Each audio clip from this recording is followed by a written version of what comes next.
नारायणं नमस्कृत्यं नरं चैव नरोत्तमं देवीं सरस्वतीं व्यासं ततो जयमुदीरयेत्। व्यासाय विष्णुरूपाय व्यासरूपाय विष्णवे नमो वै ब्रह्मदेवाय वसिष्ठाय नमो नमः। गुरुर्ब्रह्मा गुरुर्विष्णु गुरुर्देवो महेश्वरः गुरुर्साक्षात् परब्रह्म तस्मै श्रीगुरवे नमः। भक्ति भक्त भगवंत गुरु चतुर्नाम बपुए किनके भगवंतन किए नाशे विघ्न अनेक।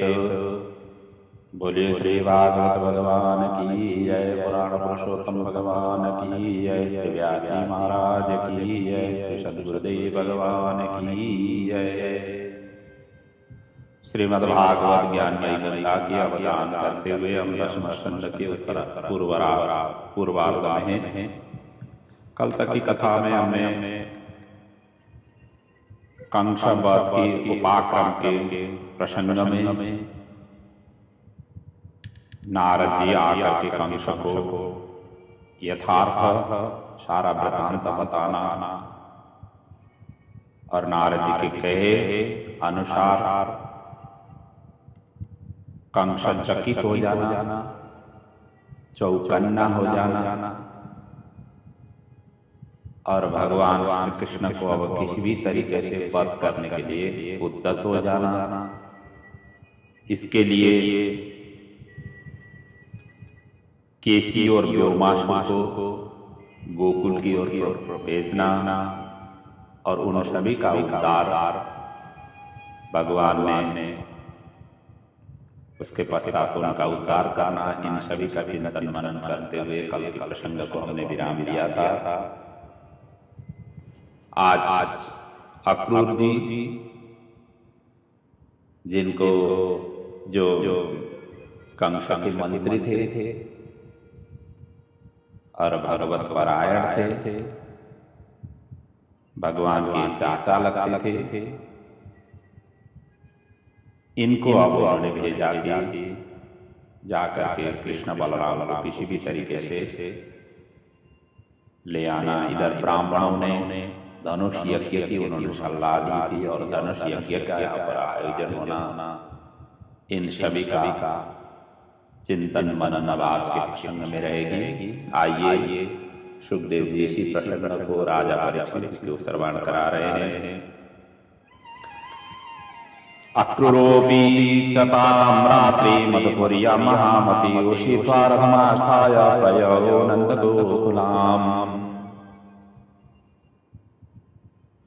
कंस की आज्ञा से अक्रूर जी ने मथुरा में रात्रि बिता करके प्रातः रथारूढ़ होकर के नंदन के गोकुल में उन्होंने प्रस्थान किया। प्रातःकालीन जो संध्या वंदन से निवृत्त होकर के उन्होंने यात्रा आरंभ किया। रात भर उन्हें भगवान श्री कृष्ण का दर्शन चिंतन मनन रात्रि में भी हुआ और रास्ते में भी, क्योंकि उनका मन ही ऐसा था भगवान के अंग संग भगवान के साक्षात्कार हो जाए। तन्मे मनः शिव संकल्पमस्तु। मैंने ऐसा कौन सा कर्म कौन सा ऐसा पुण्य किया था जिससे आज कृष्ण का मुझे दर्शन होगा। आज मेरे सब पाप नष्ट हो गए। आज मैं योगियों के ध्यानस्थ चरणों में प्रणाम करूंगा। योगेश्वर के चरणों में मैं प्रणाम करूंगा। मम अद्यः अमंगलम नष्टम फलम लाम चैव मे भवः यन्नमस्ये भगवतो योगी ध्येया ग्रीपंकजम। अक्रूर जी दूसरे की अनिष्ट नहीं सोचते थे, अरिष्ट नहीं सोचते थे। जो व्यक्ति महात्मा होते हैं वो सभी में समान भाव से व्यवहार करते, करना भी ऐसे ही चाहिए। एक बार आपको ज्ञान प्राप्त हुई, फिर वासनामय संसार में दूसरे को ऊंच और नीच दिखाने की ये प्रवृत्ति को अपने आप छोड़ते जाना चाहिए, नहीं तो यही वासना ही हमारे इस संसार संस्कृति चक्र में पुनः पुनः ले आती है। वासना मुक्त होते जाना चाहिए। भागवत यही तो सिखाती है, हर किसी चरित्र से तो हमें यही तो ग्रहण करनी है। जिस दिन आप वासना मुक्त हो जाए उसी समय आपका मुक्ति हो गई। घर परिवार छोड़ने से मुक्ति नहीं होती है। मुक्ति वासना छोड़ने से, वासना की त्याग से, समभाव से, दूसरे के प्रति अपना ही जैसा व्यवहार करने से तभी जाकर मुक्ति होती है। तो ऐसा ही बनना चाहिए। अक्रूर जी मन मन में यही सोच रहे हैं, मुझे काका कहेंगे क्योंकि संबंध से काका लगते थे, लेकिन मैं तो कामी हूं, कहीं वो नहीं पहचानेंगे तो फिर क्या होगा। इस तरीके से चिंतन मनन करते थे। गीता में कहा हुआ, ये यथा माम प्रपद्यन्ते ताम तथैव भजाम्यहम्। जो जैसे चिंतन करते हैं प्रभु के लिए, वो उसी प्रकार से ही भगवान आशीर्वाद देते हैं। जिसकी भावना जैसी है वैसे ही सिद्धि होती है।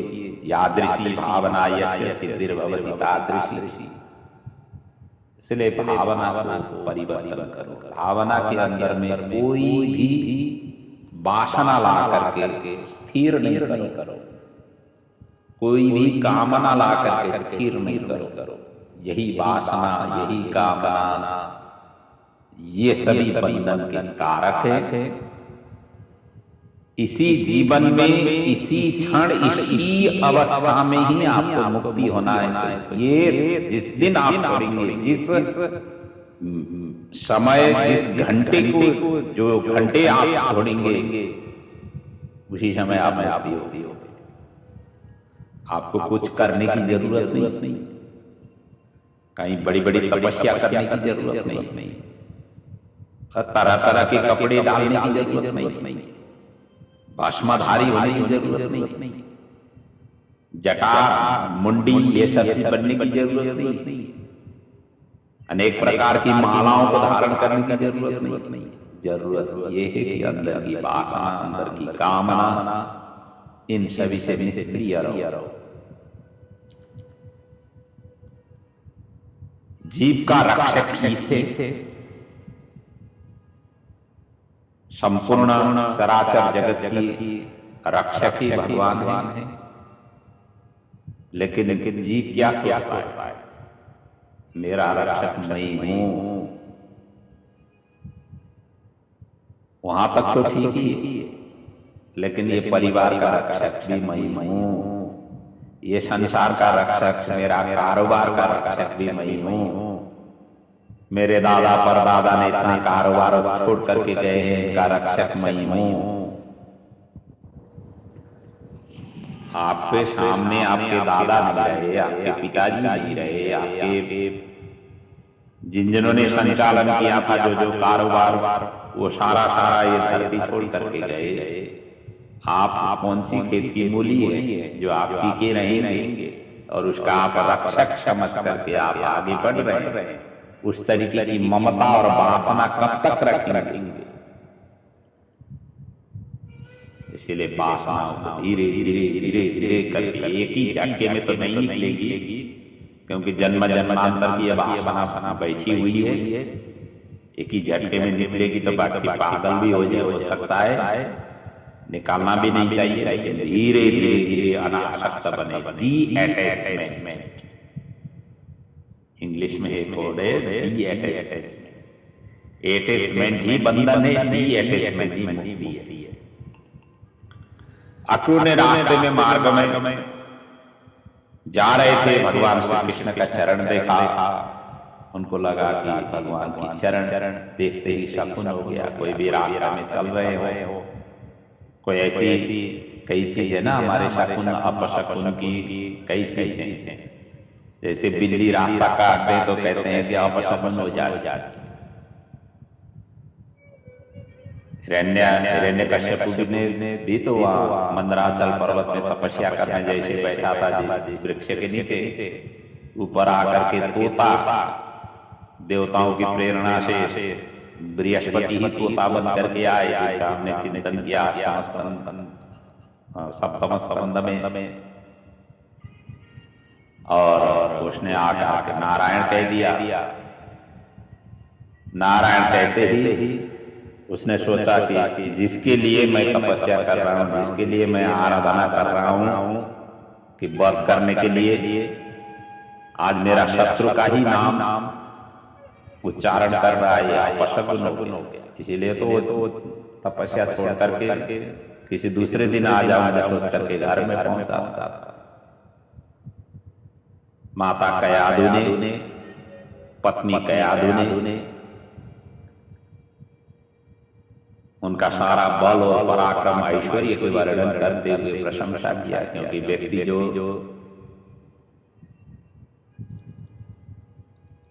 प्रशंसा जो सुने, उसके प्रति जो लालायित हो, उसके प्रति जो गर्व करे, वो व्यक्ति की उन्नति नहीं होती। प्रशंसा के पीछे पढ़ने वाले व्यक्ति की उन्नति नहीं होती। और कई व्यक्ति इसी के ही भूखे होते हैं, बिना प्रशंसा सुने उनको नींद नहीं आती है। छोटी सी दान दिया हुआ है, बड़ी सी उनकी प्रशंसा करनी होती है, बड़ी बड़ी अनाउंस करानी पड़ती है, तभी जा करके उनको हृदय में शांति आ जाती है। ये सभी के सभी वासना की जंजीरें हैं। इन सभी वासना को, जंजीरों को जब आप नहीं तोड़ पाएंगे, नहीं इससे निकल नहीं पाएंगे, तब तक आप भी संसार की जंजीर में फंसे हुए, दलदल में फंसे हुए।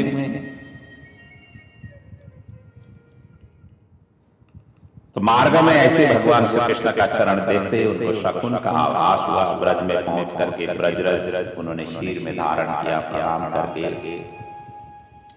आज भी संत लोग,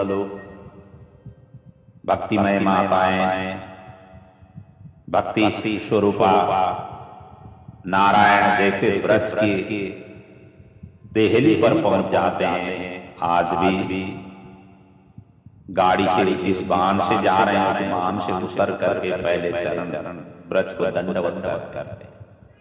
अपने शीर में पहले ब्रज को धारण करते हैं, तभी जाकर के चरण ब्रजरज में प्रवेश करते हैं। अक्रूर जी ने भी वही किया। रथ की बड़ी महिमा है। उन्होंने, अक्रूर जी ने सोचा कि भगवान खाली पैर चलते थे, मतलब चलते हैं, अभी भी ब्रज में ही है, तो मैं भी दंडवत प्रणाम क्यों नहीं करूं। यही भावना से उन्होंने प्रणाम किया। दंडवत प्रणाम करते आगे बढ़ने लगे, क्योंकि अक्रूर जी वंदना भक्ति के आचार्य है। इन्होंने ब्रजरज को प्रणाम करते हुए आगे बढ़े। आज भी देखा जाए कई क्षेत्रों में ऐसे हैं कि भक्त लोग दंडवत प्रणाम करते हुए भगवान के पास, भगवान के दरवाजे के पास, भगवान के मठ मंदिरों के पास पहुंचते हैं। बद्री विशाल की यात्रा करनी हो, कई भक्त हनुमान चंडी से ही दंडवत प्रणाम करते हुए यात्रा करते हैं। गोवर्धन पर्वत, जिनका हमने पिछले प्रसंगों में चिंतन किया, ये 7 कोष की है। कई भक्त आज भी क्या रोज ही वहां पर होती है। आप परिक्रमा करने जाए, दंडवत परिक्रमा करने वाले भक्त इतने सारे वहां पर लगते हैं, इतने सारे मिलते हैं। दंडवत करते हुए परिक्रमा लेट करके साष्टांग प्रणाम करके वृंदावन की ऐसी हाल है।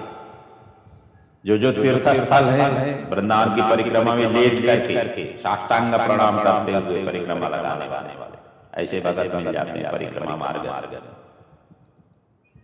जब ब्रज की यात्रा करे आप भी कम से कम 108 आप भी दंडवत परिक्रमा लगा करके साष्टांग प्रणाम करके परिक्रमा लगाई। वो नहीं हो सकता हो तो कम से कम 11 बार साष्टांग प्रणाम करके परिक्रमा लगाई। आपकी सिर से लेकर पैर तक ब्रज रज आपके शरीर में प्रविष्ट हो जाए। जिस ब्रज भूमि में भगवान ने अपने चरण खाली चरणों से बिना जूता पैर से चले उनका अंग संसार में प्राप्त हो। अक्रूर सोचते हैं आज मुझे अवश्य ही भगवान के मुखाम्बोज की झांकी का दर्शन होगा। दिन भर रात इधर उधर करता हुआ गोधूली समय में अंततो गत्वानंद के घर उनके आंगन में अक्रूर जी पहुंचे और पहला दर्शन अक्रूर जी ने भगवान श्री कृष्ण को गौशाला में किया। आंगन में तुरंत पहुंची लेकिन भगवान उस समय गौशाला में थे, गायों की सेवा कर रहे थे। वहां उन्होंने दर्शन किया। जीव और शिव का यहाँ पर मिलन हुआ। भगवान श्री कृष्ण ने भक्तवत्सल अक्रूर को देखते ही रोमांच हुआ, बरद हस्त शीर में रख दिया। कोई भी महापुरुष आपके शीर पर बरद हस्त रखते हैं समझे अपना कल्याण हो गया। साक्षात भगवान ने जिनके शीर पर एक बार हाथ रख दिया उनकी जन्म जन्मांतर के जितने भी पाप हैं सभी के सभी भस्म हो जाते। भक्त यही तो चाहता है, भगवान की दर्शन, भगवान के अंग स्पर्श, भगवान के आशीर्वाद, इसलिए तो भक्ति करता है। सभी के सभी पाप उनके भी नष्ट हो गए। भगवान परीक्षा लेते हैं अपने बनाने के लिए। होता क्या है कि जीव मंदिर में जा करके क्या कहता है, मैं प्रभु आपका हूं, मैं आपका हूं कहता है। और वही जीव घर में आकर के क्या कहता है, पत्नी से मैं तुम्हारा हूं। यही तो बोलता था। एक बार भगवान के शरणापन्न हो गए, फिर घर में आकर के संसार में आकर के एक ही व्यक्ति जगह जगह पर मैं तुम्हारा हूं ऐसा कह थोड़ी सकता है। जब एक बार भगवान के शरणापन्न हो गए फिर संसार के थोड़ी रह जाते। यही गलती हम लोग करते हैं, जीवात्मा यही गलती करता है, इसीलिए बंधन में फंसा रहता है। जब जीव दुराग्राही, मतलब जीव इस प्रकार से दुराग्राही है, जबकि ईश्वर अनुग्रही करते हैं।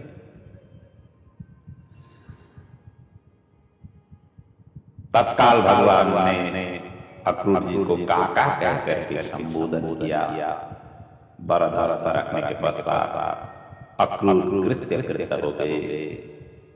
उनके अंदर की जितने भी भाव हैं सारे के सारे रोमांचित होकर के प्रफुल्लित हो गए। शरीर आर्द्र हो गया, हर्षातिरेक उनके अंदर में संचारित हो गया। और उसके पश्चात हृदय से लगाया, नाना प्रकार से उनका स्वागत किया गया। अत्यंत धन्य समृद्ध ये भावना से अक्रूर आनंदित हो गए। क्यों न हो, भगवान ने इस प्रकार से जब जीव को अग्न संग किया हुआ, जिस जीव को एक बार भगवान ने अग्न संग कर दिया तो फिर उनको संसार से कुछ लेना देना नहीं होता है। उच्च आसन में रख करके उनका पूछा गया, और इतना ही नहीं, काका थे उनका चरण पकड़ लिया गया, मधुपर का आदि उनको अर्पण किया गया, राजोचित सत्कार हुआ यहाँ पर अक्रूर जी का। सुखदेव जी उसी का वर्णन करते हैं। पृष्ठवा स्वागतम तस्मै निबोध चमरासनम प्रक्षाल्य विधिवत पादो मधुपर का हरारत। मधुपर का प्रदान किया गया। भगवान आज स्वयं काका के चरण धो रहे। भक्ति ऐसा करो, भगवान स्वयं सेवा करने लग जाए, सेवा करने के लिए उपस्थित हो जाए।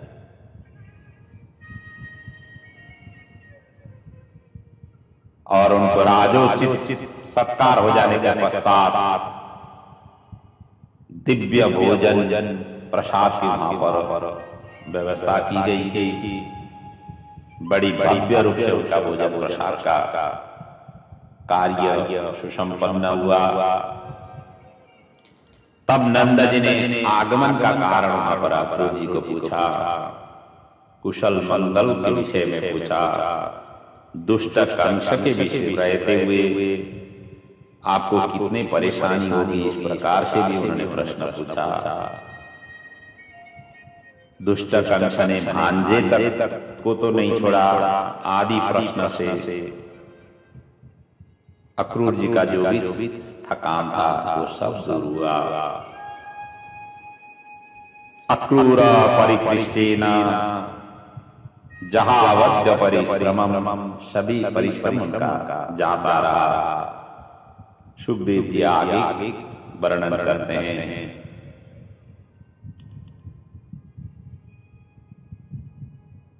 अब ये आगे की जो प्रसंग है बड़ा अद्भुत प्रसंग है, दिव्य प्रसंग है, करुणा भरी प्रसंग है। अब ब्रज की गोपियां और भगवान श्री कृष्ण का विरह का प्रसंग है। कौन ऐसा व्यासी नहीं है जिन्होंने इनकी वर्णन करते हुए आंखों से अश्रु प्रवाह नहीं की हुई हो। ऐसा कारुणिक हृदय विदारक प्रसंग है।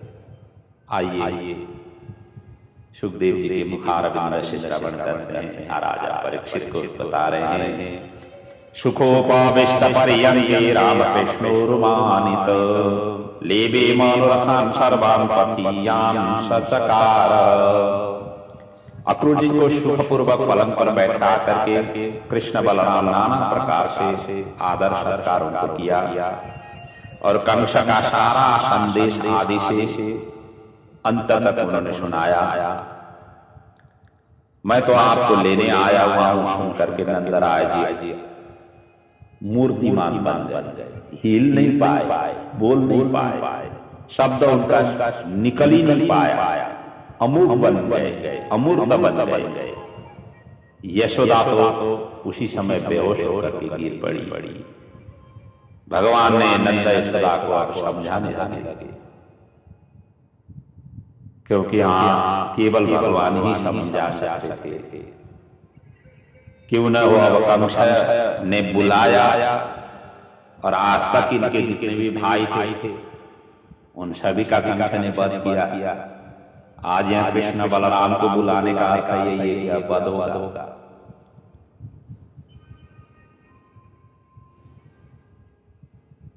यही और इतना ही नहीं, अब आज के बाद में भगवान अब हमारे साथ में नहीं रहेंगे।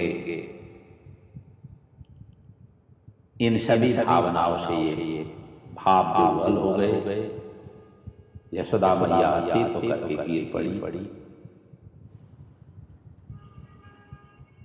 अंततोगत्वा भगवान ने काफी समझाया दोनों माता पिता को, नंद यशोदा को। समझाने के पश्चात इनको थोड़ा सा सूझ आई। फिर नंद जी ने सभी तरफ सूचना भेज दिया, सभी गोपालों को सूचना प्रदान की कि कल मथुरा में राजा कंस के यहाँ धनुष यज्ञ में चलना है और अपने अपने तरफ से जो भी उपहार ले जा सकते हैं सभी गोरस तथा नाना उपहार भी एकत्रित करें और एकत्रित करते हुए अपने शकटों में डाल करके ले चलना है। और इसके लिए सभी तैयारी, सभी गोपाल तैयारी में रहे, इस तरीके से उन्होंने सूचना प्रदान की। और उसी की तैयारी में आज गोकुल लग गई। इधर गोपिनियों को इस बात से कि भगवान अब जा रहे हैं, कल से जाने वाले हैं, सुनते ही हृदय से व्यथित हुई। उसी का वर्णन सुखदेव जी आगे करते हैं। गोप्यास्तास्तद्रूपश्रुत्य बभूव व्यथिता वृषं रामः कृष्णो पुरीनेतु अक्रूरं व्रजमागतम्। उनको पता चल गया कि अक्रूर राम कृष्ण को लेने के लिए मथुरा ले जाने के लिए आए हुए हैं। इतना सुनते ही अत्यंत व्यथित हो गए, रात को सो गए। यशोदा को नींद नहीं आई, आंगन में जाकर के रोने लगी यशोदा। जहां जहां भगवान श्री कृष्ण दौड़ते थे, नंदराय के घर की सभी तरफ उधर उधर भटकने लगी। और यशोदा की ये स्थिति देख करके भगवान भी अपने बिस्तर से उठ करके मां यशोदा को समझाने के लिए आंगन में ही पहुंच गए। नंद ने कहा, पुत्र 11 वर्ष का हो गया है, कितने दिन तक घर में रखेंगे? उसे बाहर भी तो देखने घूमने की इच्छा होती है। और कुछ समय के पश्चात वापस आ जाएगा। ऐसा कहते हुए नंद ने यशोदा को समझाया। उस रात भगवान श्री कृष्ण ने यशोदा को समझा बुझा करके यशोदा के साथ में ही वो सोए। यशोदा और भगवान श्री कृष्ण का ये अंतिम एक ही बिस्तर में मां की जो वात्सल्य का पूर्ण आशीर्वाद और अपने ब्रह्मत्व का सारा ब्रह्म ज्ञान उन्होंने प्रदान किया। जीव और ईश का यहाँ पर मिलन का अद्भुत प्रसंग गर्ग संहिता में उल्लेख किया गया है। अब कृष्ण बाहर जब ये यशोदा मैया की गोदी में जाकर के सो गए तो इसके पश्चात यशोदा मैया के अंदर में भगवान श्री कृष्ण प्रविष्ट हो गए। उसके पश्चात यशोदा मैया ने कभी भी भगवान श्री कृष्ण को बाहर नहीं देखा, वो अंदर ही भगवान श्री कृष्ण को देखने लगी। ये हो जीव और शिव का मिलन का अद्भुत क्षण। प्रातः काल हुआ, सभी ने शकटों पर सामान रख करके जाने तैयार हुए। अक्रूर जी भी नित्य क्रिया से निवृत्त हुए। गोपिनी इस दृश्य से व्यथित हुई और आकर के कहने लगी। सुखदेव जी ऋषि मुनि की वाणी में यहाँ पर कह रहे हैं, अहो विधातास्तव न क्वचित् दया संयोज्य मय प्रापणयेन देहिना तां साकृतार्थं वियुनं शप पार्थकं विक्रीडितं तेर्भकचे स्थितं यथा। हे विधाता, गोपिनियों की वाक्य है, हे विधाता तेरा विधान कैसा? पहले खूब अच्छी तरह से मिलाया भगवान श्री कृष्ण के साथ, अब हम तृप्त भी नहीं हुए थे, अब फिर आपने वियोग करा दिया। ये तो अक्रूर नहीं है, ये तो क्रूर है, कपटी है, छली है, जो एक दूसरे से वियोग करा रहा है, जीव और शिव का वियोग करा रहा है। क्रूरस्त्वम् अक्रूर क्षमा रव्या स्मन् चक्ष्वहि दत्तम् हरसे बताज्ञवत्। कहते हैं एक अक्रूर नहीं है, क्रूर है। या उलाना देती हुई गोपी कहती है, पहले तो अक्रूर का झांक दिया और दूसरा जो है ना विधाता को उन्होंने चुनौती दी, और यहाँ भगवान श्री कृष्ण के ऊपर में ही अब उलाना देते हुए कहने लगी, मथुरा में तो पढ़ी लिखी स्त्रियां होगी, वो कृष्ण को क्यों आने देगी? हम तो ग्रामीण सीधी सादी अनपढ़ गंवार, जिन्होंने हम कुछ जाना ही नहीं है, देखा ही नहीं है, सीखा ही नहीं है, ऐसे हम गंवारनी को छोड़ करके अब कहां से वापस आ जाएंगे? वहां पढ़ी लिखी स्त्रियां होंगी, हम गंवारनी को देखने के लिए अब कहाँ आ जाएंगे? हमने इतना प्रेम नहीं दे सका, हमने इतने प्यार नहीं दे सका, उनकी हमने सेवा आराधना कर नहीं सके।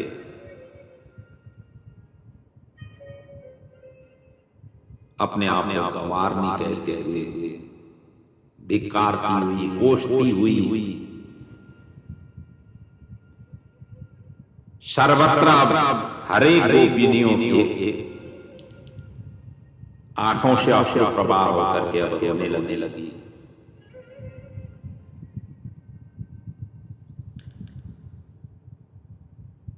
बड़ी विरह की व्यथा से इतने प्रताड़ित हो गए, और कोई गोपियां हंसने भी लगी। देखिए हंसी तभी आ जाती है अत्यंत दुख में, विरह के कातर होकर के कई बार ऐसी स्थिति भी हो जाती है। जब तस से मस नहीं हुई गोपियां, रो करके अब विरह की वेदना जैसे प्रकट करने लगी, स्थिति भयावह हुआ वहां पर। अक्रूर तैयारी होकर के रथ में आकर के बैठ चुके थे, गोपियों ने रथ को आगे बढ़ने नहीं दिया, सभी रथ के आगे अपना शरीर, कई तो सो गए, कई तो लेट गए, कि मतलब रास्ते में लेट गए कि जाओ हमारे रथ को हमारे शरीर के ऊपर से लेकर के जाओ।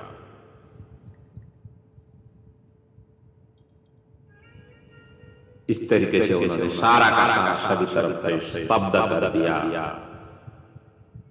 तब तक में भगवान श्री कृष्ण और बलराम रथ में बैठ चुके थे। स्थिति भयावह देख करके रथ से उतर गए और एक एक गोपियों को समझाने लगे। जैसे वो समझाते हैं ये मानने के लिए तैयारी नहीं है, सुनने के लिए तैयारी नहीं है। कृष्ण नहीं रहे तो, भगवान ही नहीं रहे तो हमारा जीवन भी निरर्थक है। सुखदेव जी उसी का वर्णन करते हैं। एवं ब्रह्माणा विरहातुरा वृषं प्रजा स्त्रिया कृष्ण विषक्तमानसा विसृज्य लज्जं रुरुदुष्मश्वरं गोविंद दामोदर माधवेति।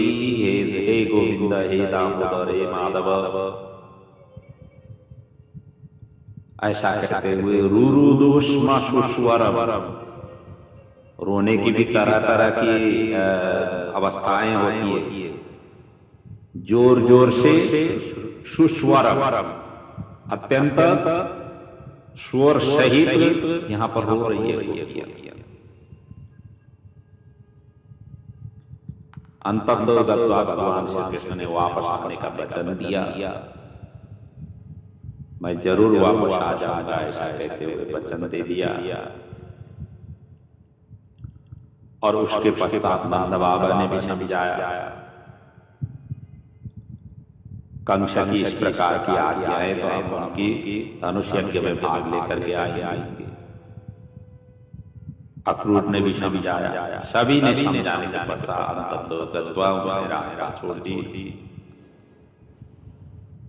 साथ में नंद बाबा ने कईयों गोप को साथ में लेकर के गए, चले दूध दही माखन सहित सारा का सारा शपटों में डाल करके निकल पड़े। भगवान श्री कृष्ण ने आने का तो वचन दिया, लेकिन कब ये उन्होंने नहीं बताया। यशोदा कृष्ण जाते हुए देख करके कहने लगे, आप देवकी के पुत्र,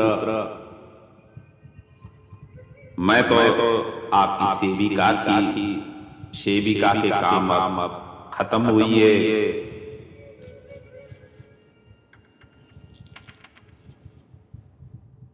मैंने जो भी आपको मैंने कई बार दुख दिया, आपको मैंने उल्लू खल में बांधा, तरह तरह की मैंने यातनाएं दी, हो सके तो उन सभी को क्षमा कर देना, उन सभी को।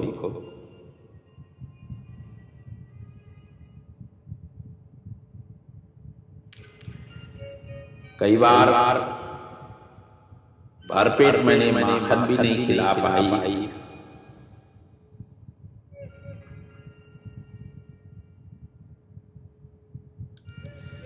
आप जहां भी रहे हैं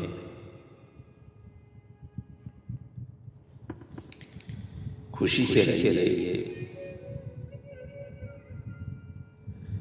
मेरी तरफ से यही कामना कहते हुए यशोदा यहाँ पर अपने जोर जोर से रोई। सारा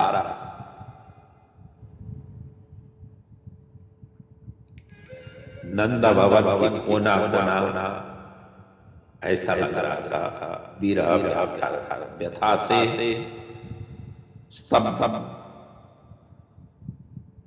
रुक गया सारा वायु ही वहां पर। ऐसा हुआ, ऐसे मालूम लग रहा था कि वायु ही रुक रही है, पवन ही रुक रही है, वहां की लता कुंज सारा का सारा स्तब्ध हो रही है। यशोदा ने जब इस तरीके के वाक्य कहते हुए रोने लगी।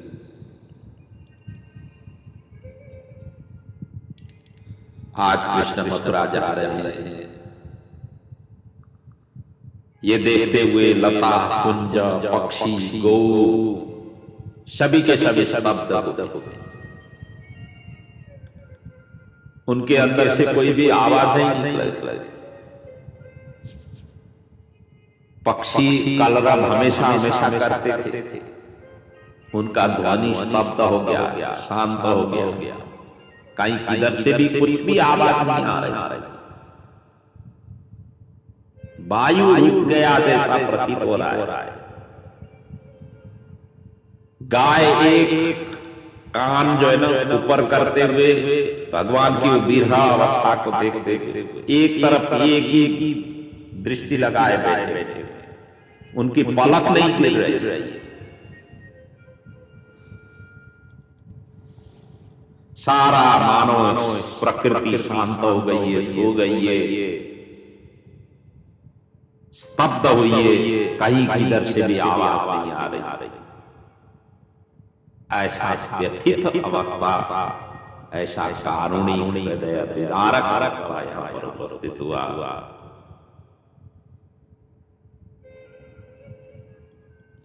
ये देख करके भगवान श्री कृष्ण से रहा नहीं गया। भगवान श्री कृष्ण ने एक स्वरूप से प्रत्येक गोपियों की हृदय में विराजमान हुए।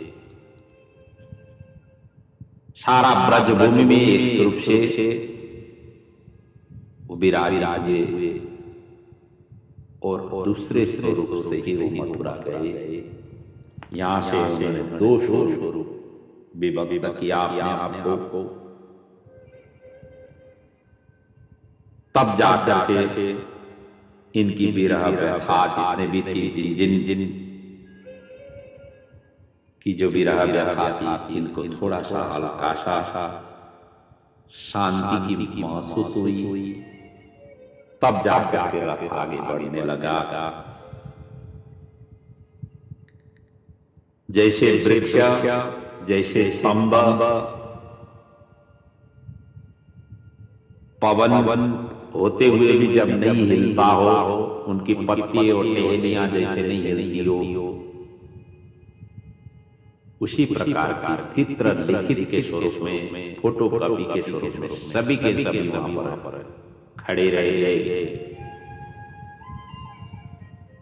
रथ आगे बढ़ता ही गया। क्षितिज पर्यंत रथ की झांकी सभी से देखते रहे। भगवान की इस गति से जो रथ बढ़ा, जब तक वो रथ अदृश्य नहीं हुआ तब तक इन्होंने देखते रहे।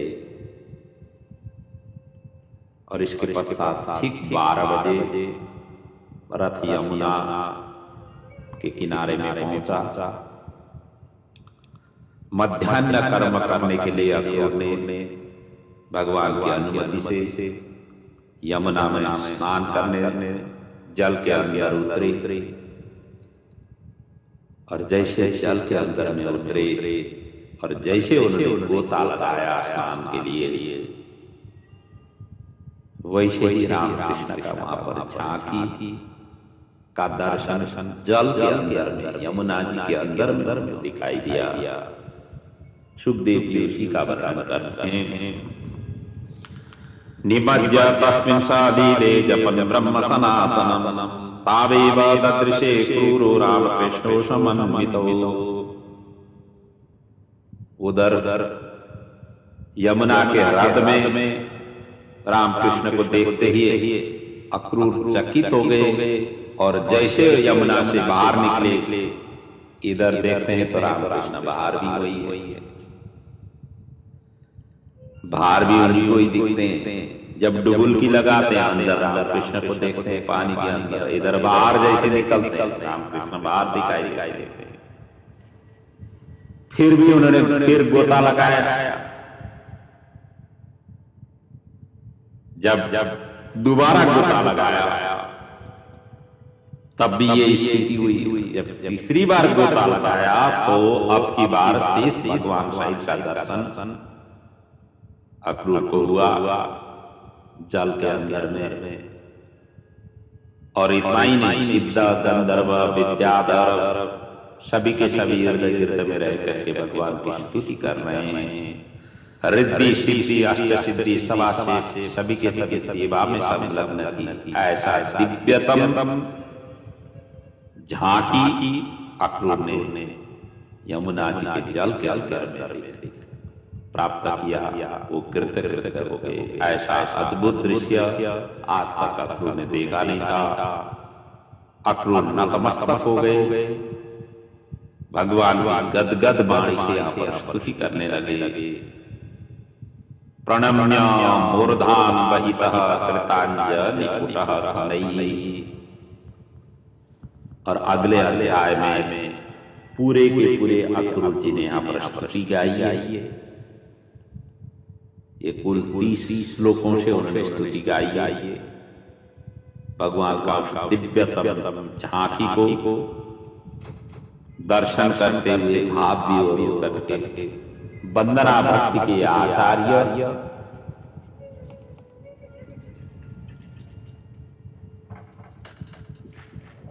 अक्रूर जी यहाँ पर दिव्य स्तुति गा रहे हैं। सुखदेव जी हुई प्रशंसा परीक्षित जी को श्रवण करा रहे हैं। अक्रूरोवाच नतोऽस्म्यहं त्वाखिल हेतु नारायणं पुरुषाद्य अव्ययं यन्नाभिजातादरविन्दकोशात् ब्रह्मा विराशीयत एष लोका। नतोऽस्म्यहं त्वाम् अखिल हेतु संपूर्ण चर अचर पदार्थ के आप ही कारण हैं। आपका मैं नमस्कार करता हूँ, प्रणाम करता हूँ। आप ही नारायण हैं, आप ही आदि पुरुष हैं और आपके ही नाभि से नाभि की कोष से ब्रह्मा जी का प्राकट्य हुआ है और जिन ब्रह्मा जी के द्वारा सारा संसार का सृष्टि विस्तार आपने ही उन्हें प्रदान किया था और वही सामर्थ्य लेकर के सृष्टि का उन्हें विस्तार किया।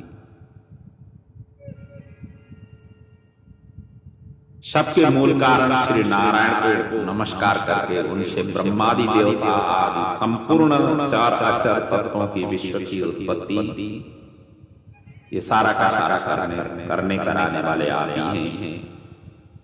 निर्गुण स्वरूप भी आप ही हैं, निराकार से साकार स्वरूप में आने वाले भी आप ही हैं, साकार स्वरूप भी आप ही हैं। निराकार से आप साकार जब जब जरूरत पड़ती है तब तक साकार रूप में अवतार धारण करते हैं। विभिन्न अवतार का स्वरूप साकार स्वरूप है। इस प्रकार से नाना अवतार आया पर उन्होंने चिंतन मनन किया। उसूस रूप से मत्स्य कूर्म वराह आदि अवतारों का स्मरण करते हुए उन्होंने प्रणाम किया और अंतिम में अक्रूर जी ने कहा कि मेरा मन अत्यंत चंचल है। आपकी अहेतु की कृपा से मुझे आपका दर्शन हुआ है।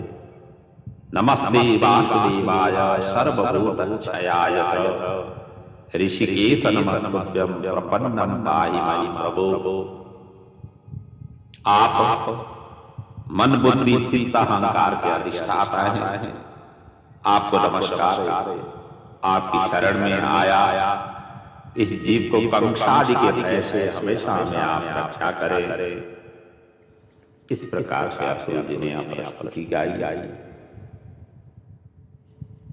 इसके पश्चात अक्रूर जी ने अपना नित्य क्रिया पूर्ण करने के पश्चात अर्थात मध्याह्न कालिक जो संध्योपासना थी वो करने के पश्चात रथ को आगे बढ़ाया।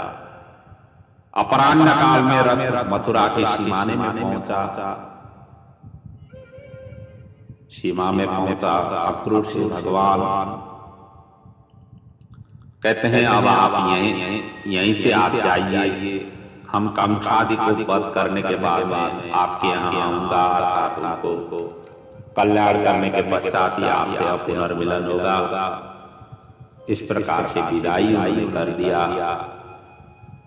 अक्रूर भी भगवान को बार बार प्रणाम करते हुए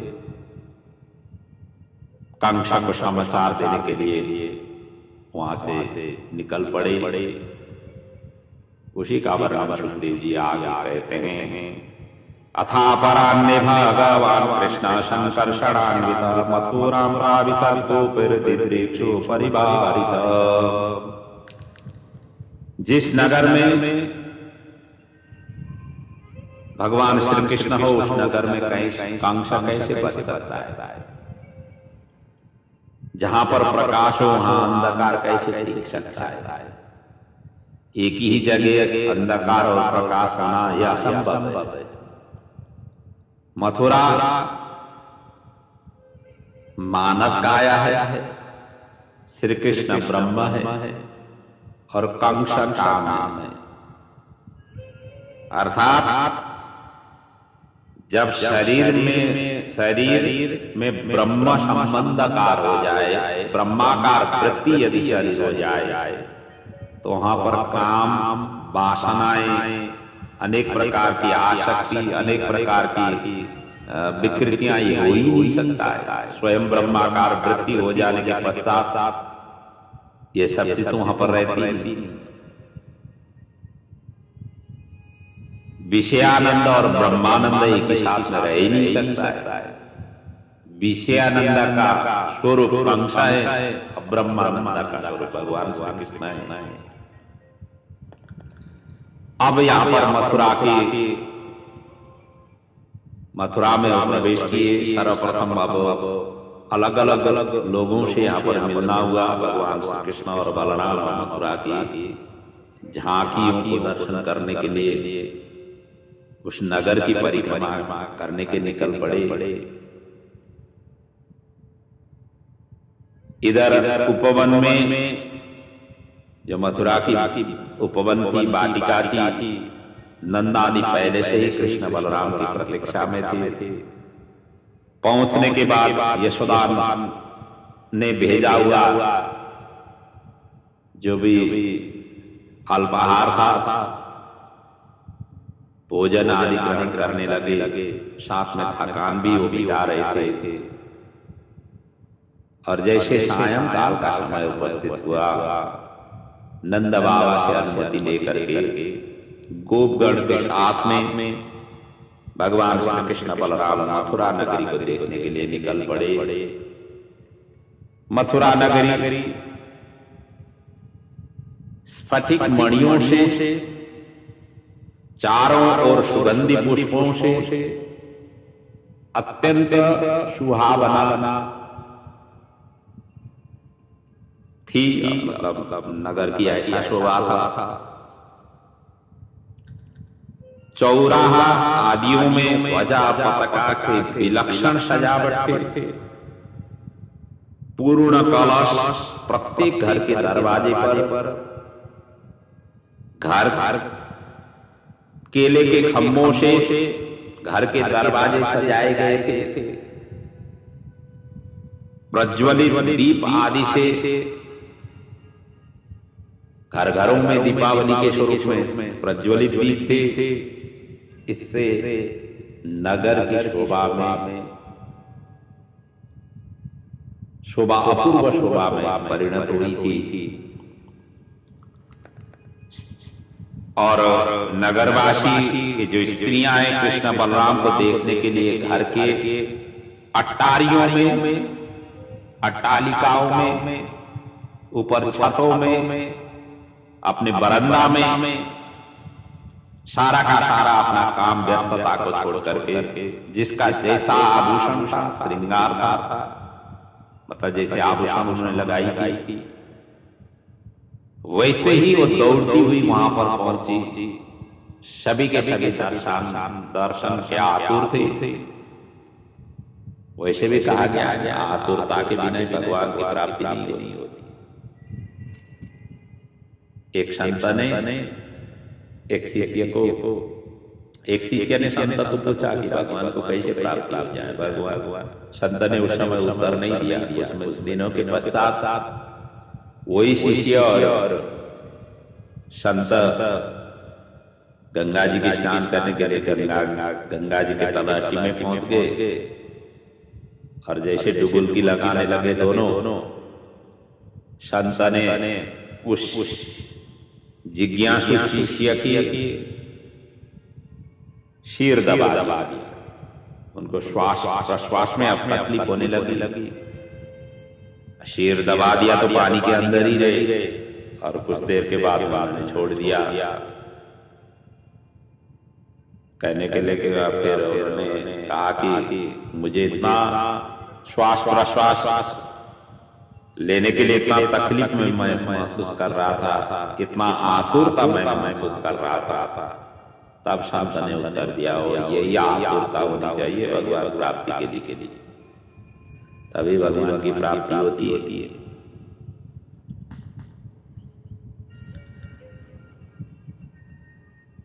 और वहां पर यहां तक वर्णन है वो स्त्रियां उनकी जो आभूषण थी, नाक के आभूषण कान में, कान के आभूषण नाक में, इस तरीके के आभूषण का कोई ठिकाना नहीं था।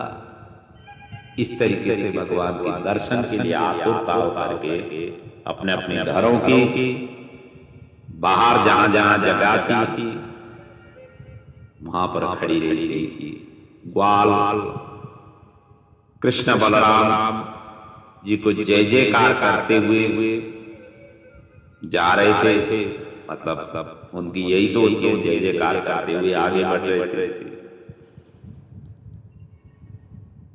यहाँ नारियों की आतुरता कैसे थी सुखदेव जी यहाँ पर वर्णन कर रहे। ताम संप्रविष्टो वसुदेव नंदनो वृतो वयस्येर नरदेव वर्त्मना द्रष्टम समीयुर्स्त्वरिता पुरा स्त्रियो हरम्याणि चैवारुः नृपोत्सुका। मार्ग में नरकवासियों ने दोनों भाइयों की पूजा की, सत्कार करते थे। ऊपर से अनवरत पुष्प वृष्टि करती जाती थी, जो स्त्रियां वहां पर बैठी हुई थी। और इसी क्रम में आगे बढ़ते समय एक धोबी रजक, ये कंसा महाराज के कपड़ा वो ले जा रहा था। भगवान ने साधिकार कपड़ा मांगा, अपने अधिकार के सहित उसने कपड़ा मांगा। धोबी मदोन्मत्त था। उसने कहा, आप लोग जंगलों में, वन पहाड़ों में रहने वाले जंगलियों के लिए ये राजकीय वस्तुओं की इच्छा आप कर रहे हो,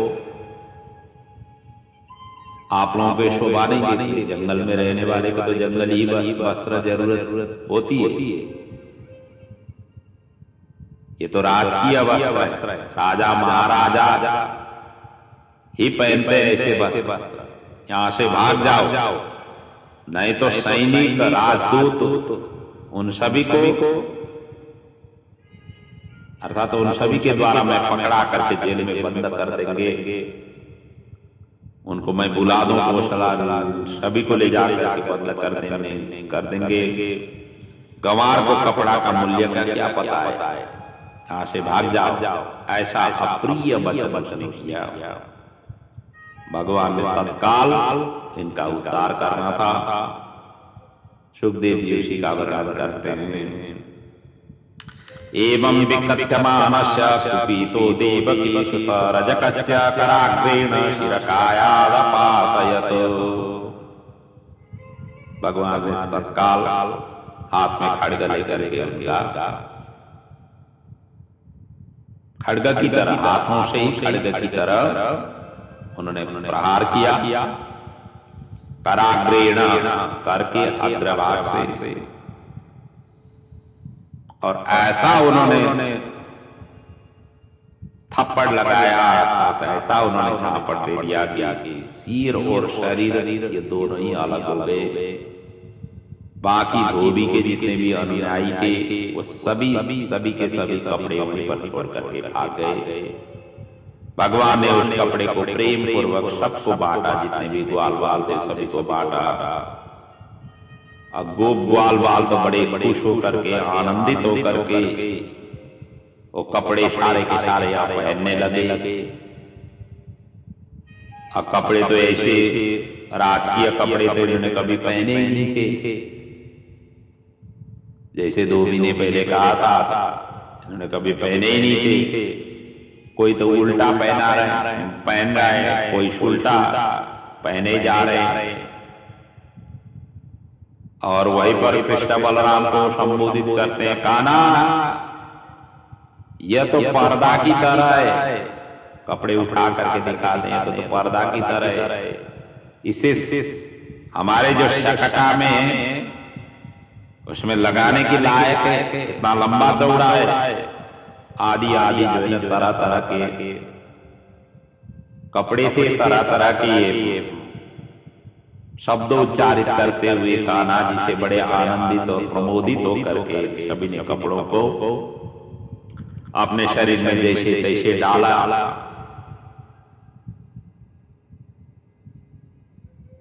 और भगवान ने भी आज गोप वालों को सुंदर कपड़ा बांटने की जो प्रतिज्ञा की थी इनके साथ में खेलते कूदते समय, आज उन्होंने पूर्ण किया।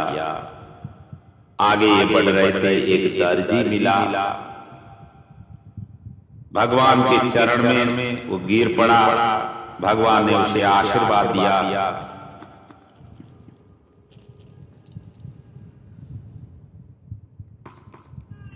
और कपड़े भी उन्होंने प्रदान किया। सभी के अनुरूप सिलाकर उन्होंने उन सभी कपड़ों को जैसे इनको जिन जिन की जैसे जैसे शरीर थी वो शरीर के हिसाब से उन्होंने कपड़ों को सारा का सारा ठीक कर दिया, जिससे गोपाल अत्यंत खुश हो गए। और इस दर्जी के ऊपर भगवान ने कृपा की। उसी का वर्णन आगे सुखदेव जी कहते हैं, ततस्तु पायकः पीतः पयोर्वेश कल्पयत विचित्र वर्णे चैनैये आकल्पहि अनुरूपित रूपते अनुरूपतः। मार्ग में ये आगे बढ़े, एक सुदामा माली इनको मिला, जिसने भगवान के चरण में प्रणाम किया और अच्छे हार अर्पण उन्होंने किया। ततः सुदाम्नो भवनम मालाकारस्य जगमतो तो दृष्टा समुत्थाय ननाम शिरसा भुवि। भगवान ने उस माली पर संपूर्ण लक्ष्मी और ऐश्वर्य आयुष्य आदि का प्रदान किया। दर्जी को भी इसी प्रकार से उन्होंने संपूर्ण ऐश्वर्य और प्रदान किया। सुंदर माला सुंदर वस्त्र धारण करके ये अब आगे बढ़ने लगे। और यहाँ पर कहा गया है ये रजक का पूर्व जन्म, जो रजक था तो धोबी था, जिनको भगवान ने अभी अभी उद्धार किया, इसकी पूर्व जन्म की वर्णन यहाँ पर गर्ग संहिता में कही गई है। ये अयोध्या निवासी धोबी था। सीता के वियोग में राम को इसने कटु वचन बोला था, जिसे सीता का परित्याग राम ने किया। इस बार भी धोबी होकर के कंस का सेवक हुआ और यहाँ पर भी इसने कटु वचन भगवान के प्रति इसने किया। तब जाकर के भगवान ने इनको उद्धार किया। ये गर्ग संहिता में वर्णन है। इसलिए मथुरायाम द्वापरन्ते रजकसा बभूवः उवाक्य दोष शांत्यर्थम तम जगाद हरि स्वयं। और जो दर्जी था इसकी भी पूर्व जन्म के वृतांत बताया हुआ है गर्ग संहिता में। कहते हैं पूर्व जन्म में यह भी मिथिला नगरी में बड़ा भगवत भक्त दर्जी था। राजा विदेह की आज्ञा से राम लक्ष्मण के लिए इसने सुंदर वस्त्र निर्माण किया था। जब ये मिथिलापुर में पहुंचे थे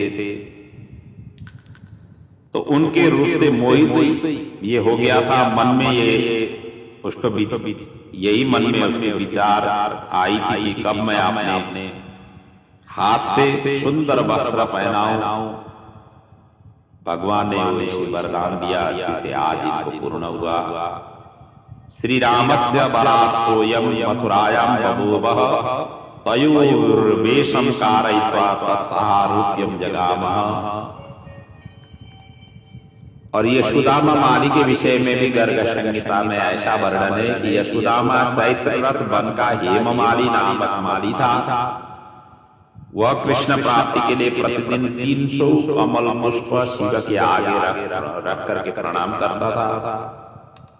भगवान भोलेनाथ ने प्रसन्न होकर के उसे द्वापर के अंत में साक्षात भगवान श्री कृष्ण प्राप्त करोगे ऐसा कहकर के उनको वरदान दिया था, जो आज उन्होंने वर के रूप में प्राप्त हुआ। उसको साक्षात्कार हुआ। महेश्वर वरेणाशो हेममाली महामना मालाकारो द्वापरंते सुदामा संबभूवः। ऐसा वर्णन गर्ग संहिता में है। और आज की प्रसंग हम यहीं पर विराम दे रहे हैं। आगे कुब्जा के ऊपर भगवान श्री कृष्ण का, भगवान श्री कृष्ण ने कुब्जा पर कृपा की, धनुष भंग किया और कंस को दुस्वप्न दर्शन से भय उत्पन्न होना, इन सभी का वर्णन है। और क्रमशः कंस का मतलब धनुष यज्ञ में प्रवेश कर लेना, जहाँ पर भगवान श्री कृष्ण का नवरस के रूप में सभी ने वहां उनका दर्शन करना, चाणूर मल्ला आदि के ऊपर में मतलब एक उनके साथ में युद्ध, मल्ल युद्ध का प्रसंग है। फिर उसके पश्चात कंस का वध का प्रसंग है, आदि इत्यादि कथा प्रसंग हम कल के पड़ाव में, कल के प्रसंग में वर्णन करेंगे। आज कथा को यहाँ पर विराम दे रहे हैं। श्रीमद्भागवत की कथा ये अद्भुत और ज्ञानमयी, अत्यंत रसमयी कथा और परमहंसी यों का अत्यंत प्रिय इस महान ग्रंथ से आपके जीवन में तरक्की ले आए, जीवन कैसे जीना है इसकी ज्ञान आपको प्राप्त हो और सहज और सरल आपका जीवन शैली बने। समस्त परिवार इस भागवत की ज्ञानमयी गंगा को श्रवण से समस्त परिवार की उन्नति प्रगति हो, यही प्रभु के चरणों में वंदना प्रार्थना सहित आज की वाणी को यही पर विराम दे रहा हूं। ओम पूर्णमदः पूर्णमिदं पूर्णात् पूर्णमुदच्यते पूर्णस्य पूर्णमादाय पूर्णमेवावशिष्यते। बोले श्री भागवत भगवान की जय, पुराण पुरुषोत्तम भगवान की जय, सद्गुरुदेव महाराज की जय।